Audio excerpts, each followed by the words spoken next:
দাদু দাদু এইখানে সাত সকালে বসে কি করছো শুনি? এই ঠান্ডায় কোথায় যাব,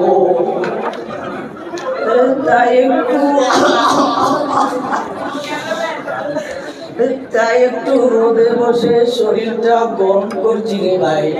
দাদু তুমি কি জানো কালকে আমরা ছেলেটির বার্থডে পার্টিতে গিয়েছিলাম, সবাই এসেছিল, কেক কাটা থেকে শুরু করে উইশ করা, খাওয়া দাওয়া কত কিছু। দাদু তুমি যদি থাকতে তাহলে বুঝতে পারবে যে পার্টিতে কত মজা। এসব কি বলছিস দাদু ভাই, আমি তো কিছুই বুঝতে পারছি না। আর আমাদের সময় তো এত কিছু দেখিনি, কোন যুগে এসে পড়লাম রে ভাই। এখন নাকি আবার ভাবতে পারি। ও দাদু তুমি বলতে পারছো না, এটা ভাবতে পারি না, এটা হলো বার্থডে পার্টি। এই হলো আর কি।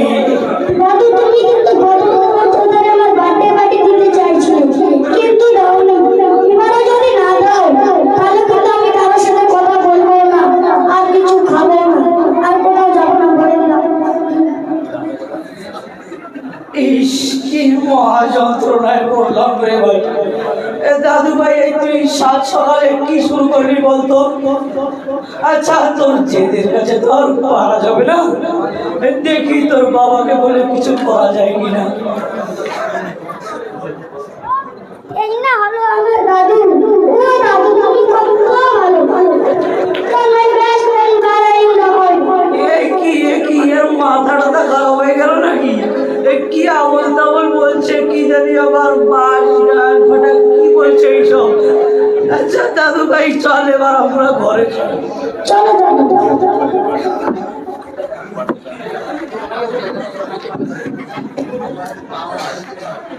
জি আলহামদুলিল্লাহ, এই ছিল আমাদের প্রথম পর্ব। এখানে বোঝা হয়েছে যে একজন নাতি একজন দাদুর কাছে আবদার করে বসে যে আমার বার্থডে পার্টি দিতে হবে, এবং দাদু যদি না করে তাহলে নাতি নিজের জেদ দেখাচ্ছে যে আমি তোমার সাথে কথাও বলবো না, কিছু খাবো না। এবং এই জেদের কাছে হার মেনে দাদু এবং সেই বার্থডে পার্টি দেওয়ার জন্য তৈরি হয়ে যায়। তো আপনাদের মাঝে তৈরি হওয়ার পরে বার্থডে পার্টিটা কি করে উৎসব করছে সেই বিষয় নিয়ে কিছু আপনাদের মাঝে তুলে ধরা হবে নেক্সট পর্বে।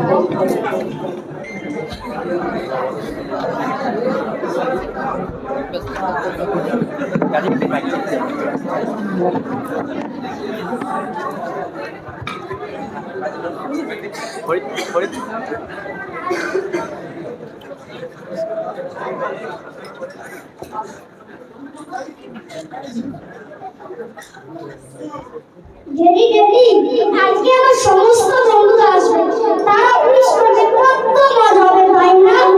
আমিও আজকে সবাইকে দেখে নেবো যে আমিও বার্থডে পার্টি দিয়েছি, তখন আর কেউ আমাকে নিয়ে মজা করবে না। আচ্ছা খোকা তুই বলতো দেখি বার্থডে পার্টিতে কাকে কাকে ইনভাইট করেছিস, আমাকে সেই হিসেবে তো আয়োজন করতে হবে নাকি?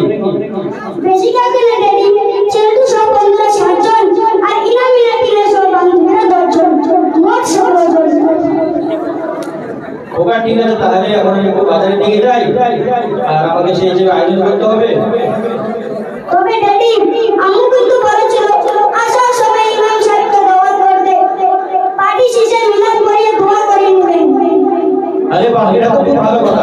আমিও ঠিক মনে মনে এটাই ভাবছিলাম যে ইমাম সাহেবকে দাওয়াত দিয়ে দোয়াটা করিয়ে নিতে।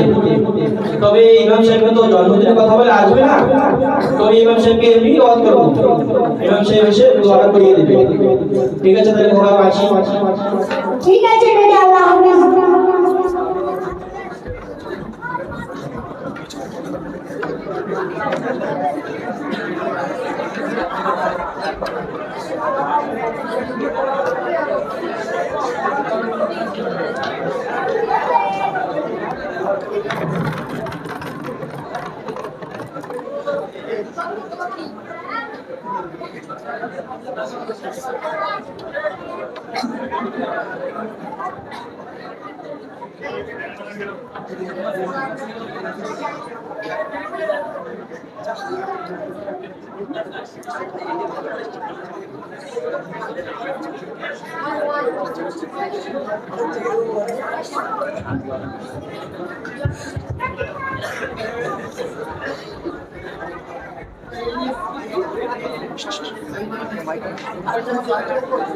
কটলেস ওদিকে আছে, কটলেস ওদিকে আছে। কটলেসটা কই?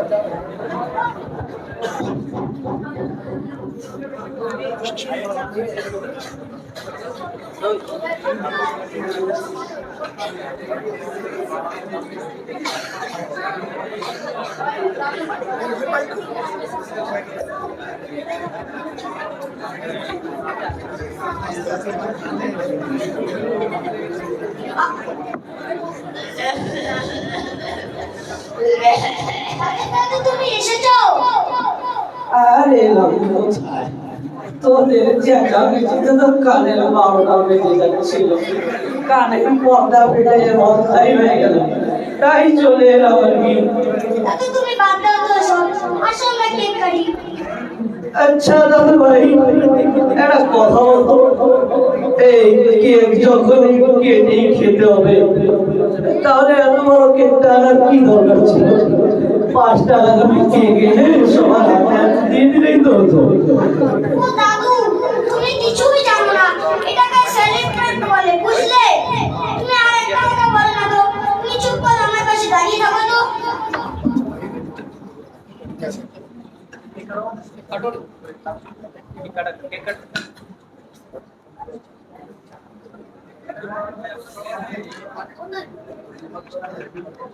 Happy birthday to you. Happy birthday to you. Happy birthday to you, dear Mantu. Happy birthday, happy birthday.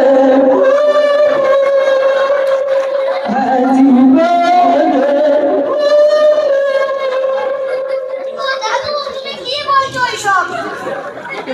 তুমি তো দেখছি এবার নাক দিলে গলায় ঝুলিয়ে দিবে। তুমি আর একটা কথা বলো না তো, এই নাও কেক খাও।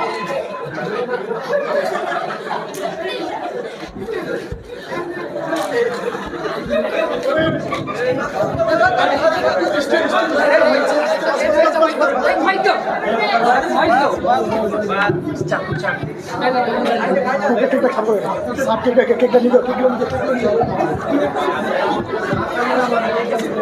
আরে রহিম মিয়া, কি করছেন আপনি এই বাচ্চাদের সঙ্গে? কি করছেন এই বাচ্চাদের সঙ্গে? আপনার কি কোনো কাণ্ড জ্ঞান নেই, নাকি সবই আপনার বয়স থেকে গেছে? আপনি কি জানেন যে ইসলামে এই সমস্ত পার্টি দেওয়ার মানে কি? আপনি কি জানেন ইসলাম কি রকমের শাস্তি বয়ান করেছেন? এটা প্রাচীন গ্রিক সভ্যতা থেকে এসেছে। এই বার্থডে পার্টি যদি আমরা ইতিহাস খুঁজে দেখি, তাহলে এটা সেই রোমান সভ্যতা থেকে এসেছে। পশ্চিমারা তাদের দেব দেবীদের খুশি করার জন্য এই সমস্ত আয়োজন করত। এই সমস্ত আয়োজন তারা দেব দেবীকে খুশি করার জন্য করত। আর আমরা যদি আমাদের শরীয়ত ছেড়ে তাদের অনুকরণ করি, তাহলে কিন্তু আল্লাহর আযাব অনেক কঠিন হয়ে যাবে। তুমি কি জানো তুমি আজকে কত বড় ভুলটা করলে? তোমার বাচ্চার কথায় তুমি বার্থডে পার্টি বানাচ্ছ, বাচ্চার কথায় তুমি আজকে কালকে যখন তোমার বাচ্চাটা কোনো খারাপ পথের দিকে চলে যাবে, কোনো ইসলাম বিরোধী কাজ করবে, তাহলে তখনই তুমি তোমার বাচ্চার সাথ দেবে, তখনই তুমি তাকে সেই পথেই দেখাবে। এটা কি তুমি বুঝতে পারো না যে পশ্চিমাদের এটা চক্রান্ত, যে আমাদের সমাজে সেই রকম পার্টিতে বার্থডে পার্টি, 31st নাইট এবং সেই নবান্ন উৎসবগুলো আমাদের সমাজে ঢুকিয়ে দিয়েছে, যেন আমাদের বাচ্চারা এটা বুঝতে না পারে, এটাকে শুধু নিরহ আনন্দ মনে করে। কিন্তু তারা জানে না যে ধীরে ধীরে করে তারা ইসলামের দায়রা থেকে, ইসলামের সীমান্ত থেকে বাইরে চলে যাচ্ছে। তুমি সেটা বুঝতে পারো? আজকে যে আমাদের সন্তানেরা ইলহাদ বা বেদিনের মধ্যে চলে যাচ্ছে, আজকে যে আমাদের মেয়েরা অন্য ধর্মবিরোধী ছেলের হাত ধরে পালিয়ে যাচ্ছে, এটা কি আজকের কথা? এটা না, তুমি ইতিহাস খুঁজলে দেখতে পাবে এরকম অনেক রকম ঘটনা ঘটেছে। এর মূল হচ্ছে শিক্ষা, হচ্ছে আমরা ছোট ছোট বাচ্চাদেরকে সঠিক শিক্ষা দিচ্ছি না, তাদেরকে বোঝাচ্ছি না যে আসলে ইসলাম কি? ইসলাম হলো এমন একটা শান্তিপূর্ণ ধর্ম। আর তুমি যে এরকম কথা বলছো, তাহলে আল্লাহ তাআলা তো বলেই দিয়েছেন, মান তাশাব্বাহা বিকওমিন ফাহুয়া মিনহুম। তোমরা যে জাতির অনুসরণ করবে, তোমরা তাদের মধ্যে অন্তর্ভুক্ত হয়ে যাবে। তাহলে আমরা কেন করছি পশ্চিমাদের অহংকার? আসুন আমরা আল্লাহ তাআলাকে তওবা করি এবং আমরা দ্বীন ইসলামকে বোঝার চেষ্টা করি। আল্লাহ তাআলা যেন আমাদের এই সমস্ত রকম খোরাফাত থেকে, এই সমস্ত রকম খারাপ ব্যভিচার থেকে বেঁচে থাকার তৌফিক দান করেন। আল্লাহ তাআলা আমাদের সবাইকে যেন তৌফিক দান করেন। আমিন। বুঝতে পারলে রহিম মিয়া? হ্যাঁ, বুঝেছি। তুমিও কি বুঝতে পেরেছো? আর এরকম কোনো বাহানা ধরবে না তো, কারণ এটা আমাদের ইসলামী কোনো কালচারই নয়। ইসলাম এরকম কোনো শিক্ষা দেয়ই না। এটা শুধু তোমার সেই পশ্চিমাদের থেকে চলে আসা আমাদের সমাজের মধ্যে, আমাদের সমাজের যে গণ্ডি ধরি, সেটার থেকে জেদ করে আমাদের এই সমাজের সমস্ত প্রথায় উত্তরণ করেছে। আমরা যদি এটাকে ছেড়ে দিই বা এটাকে ঘৃণার চোখে তাকাই, তাহলে দেখতে পাবো সব কিছুই সুন্দর হয়ে যাচ্ছে এবং ইসলাম কতটা বড় শান্তিপূর্ণ ধর্ম। তাহলে আল্লাহ তাআলার কাছে তওবা করুন এবং আল্লাহ তাআলা যেন মাফ করে দেন। এই হিসাবে আলহামদুলিল্লাহ আল্লাহ তাআলার কাছে সব সময় তওবা করব। জাযাকুমুল্লাহু খাইরান।